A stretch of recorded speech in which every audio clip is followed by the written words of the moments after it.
गौतम बुद्ध की यह कहानी आपकी ज़िंदगी बदल देगी। नमस्ते मेरे प्यारे भाइयों और बहनों, आप सभी का सूर्यांश स्टोरी चैनल में स्वागत है। दोस्तों, अगर आप इस कहानी को अंत तक सुनते हैं तो आप अभी से समय बर्बाद करना बंद कर दोगे। दोस्तों, आज के इस गौतम बुद्ध की कहानी से आपको बहुत कुछ सीखने को मिलने वाला है, इसलिए इस कहानी को अंत तक ज़रूर सुनें। दोस्तों, एक बार गौतम बुद्ध अपने भिक्षुओं के साथ एक वृक्ष के नीचे बैठे विश्राम कर रहे थे। उस वृक्ष की छांव में बुद्ध अपने भिक्षुओं की जिज्ञासा दूर कर रहे थे। बुद्ध के सभी भिक्षु एक एक करके उनसे प्रश्न पूछ रहे थे और गौतम बुद्ध उनके प्रश्नों के उत्तर दे रहे थे। बुद्ध के उन भिक्षुओं में कुछ ऐसे भिक्षु ऐसे भी थे जो कुछ समय पहले ही संघ से जुड़े हुए थे, जिसके कारण अभी उनके भीतर वह समझ पैदा नहीं हुई थी जो गौतम बुद्ध के प्रवचनों को समझ सके। गर्मियों का मौसम था, सूरज अपने चरम पर था और चारों तरफ धूप ही धूप थी, लेकिन उस वृक्ष के कारण बुद्ध और उनके सभी भिक्षु आराम से छांव में बैठे हुए थे। इतनी में ही गौतम बुद्ध के एक भिक्षु की नज़र एक बूढ़े व्यक्ति पर पड़ती है जो उस वृक्ष के पास से ही गुजर रहा था। वह भिक्षु उस बूढ़े व्यक्ति को देखकर अचानक से ही हंसने लगा। उस बूढ़े व्यक्ति की उम्र ज़्यादा हो गई थी, जिसके कारण उसकी कमर मुड़ गई थी।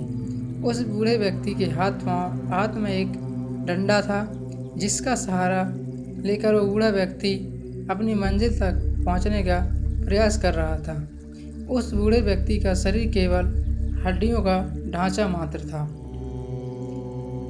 अपने भिक्षु को हंसते हुए देख बुद्ध उससे कहते हैं कि मेरे प्रिय भिक्षुओं, कृपया इस प्रकार मत हंसो, क्योंकि जिस व्यक्ति को देखकर तुम अभी हंस रहे हो वो कोई साधारण व्यक्ति नहीं है, बल्कि वह व्यक्ति इसी क्षण तुम्हारे जीवन को रूपांतरित करने की क्षमता रखता है। जो आज तक मैं तुम्हें सिखा नहीं पाया, वह बूढ़ा व्यक्ति तुम्हें सिखा रहा है, जिसके कारण दी गई सीख को बेकार ना करो।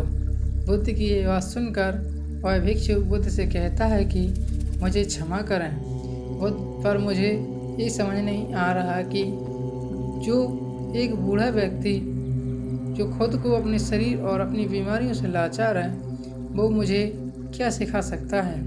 फिर बुद्ध उस भिक्षु से कहते हैं कि ये बूढ़ा व्यक्ति तुम्हारा भविष्य दिखा रहा है। जिस बुढ़ापे को और लाचारी को देखकर तुम अभी हंस रहे हो, वो बुढ़ापा और लाचारी तुम्हारे जीवन में आने वाली है।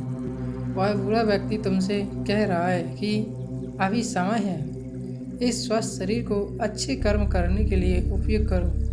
अगर तुम्हारा ये स्वस्थ शरीर तुम्हारे जीवन से हाथ से निकल गया तो फिर से वापस नहीं आएगा, और अभी समय है, ये शरीर सही से काम कर रहा है। जैसे ही तुम्हारे हाथ, पैर, आँख, कान और ये सभी चीज़ें सही से काम कर रही हैं, क्या ये छोटी बात है?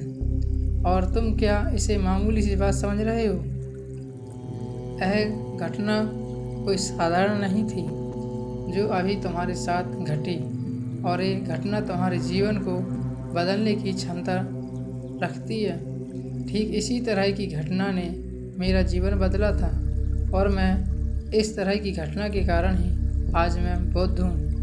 फिर वह भिक्षु बुद्ध से कहता है कि क्षमा करें बुद्ध, परंतु मेरे मन में यह विचार ही नहीं आया कि मैं उस बूढ़े व्यक्ति से कुछ सीख सकता हूँ। उसे देखकर केवल मुझे हंसी आ गई। ऐसा इसलिए हुआ क्योंकि तुम्हें अपने भीतर कहीं ना कहीं लगता है कि जिस स्थिति में आज वो बूढ़ा व्यक्ति है, उस स्थिति में तुम कभी नहीं आओगे। जिस बुढ़ापे का और लाचारी का सामना आज वो बूढ़ा व्यक्ति कर रहा है, तुम्हें लगता है कि उसका सामना तुम कभी नहीं करोगे, इसलिए तुम उस बूढ़े व्यक्ति को देखकर हंस पाए। तुमने सच्चाई को नज़रअंदाज कर दिया। अगर तुम सच्चाई को देख लेते तो चाहकर भी अपनी आँखों से आंसुओं को रोक नहीं पाते, परंतु तुमने सत्य को अनदेखा कर दिया और तुम बड़ी बड़ी संभावनाओं से चूक गए। बुद्ध की ये बात सुन वो भिक्षु बुद्ध से क्षमा मांगता है और ये निश्चय करता है कि वह अपने स्वास्थ्य का उपयोग अपने अहंकार को बढ़ाने को नहीं बल्कि परम सत्य को पाने में करेगा। दोस्तों, जो लोग इस कहानी को सुन रहे हैं, हो सकता है कि आप बड़ी बड़ी समस्याओं में हो या हो सकता है कि आप परेशानी में हो, लेकिन फिर भी एक बात को हमेशा ध्यान में रखना कि जब तक आपका स्वास्थ्य ठीक है तब तक आप किसी भी बड़ी से बड़ी समस्याओं से बाहर आ सकते हैं। दोस्तों, इसलिए बुद्ध ने कहा है कि हमारा स्वास्थ्य हमारा सबसे बड़ा उपहार है जो हमें इस सृष्टि से मिला हुआ है, इसलिए इसका उपयोग सही से करें। दोस्तों, अगर आपको गौतम बुद्ध की कहानी कैसी लगी, कृपया हमें नीचे कमेंट बॉक्स में कमेंट करके ज़रूर बताएं और आपको कहानी पसंद आई होगी तो अपने दोस्तों के साथ शेयर करें और इसे अवश्य शेयर करें ताकि लोगों को भी गौतम बुद्ध की कहानी को पढ़ने को मिल सके। दोस्तों, आज के इस सूर्यास्त स्टोरी चैनल में आपसे फिर मिलेंगे ऐसे ही एक आर्टिकल के साथ। जब तक के लिए आप जहाँ भी हैं सदा खुश रहिए और खुशियाँ बांटते रहिए। Thank you for watching my video.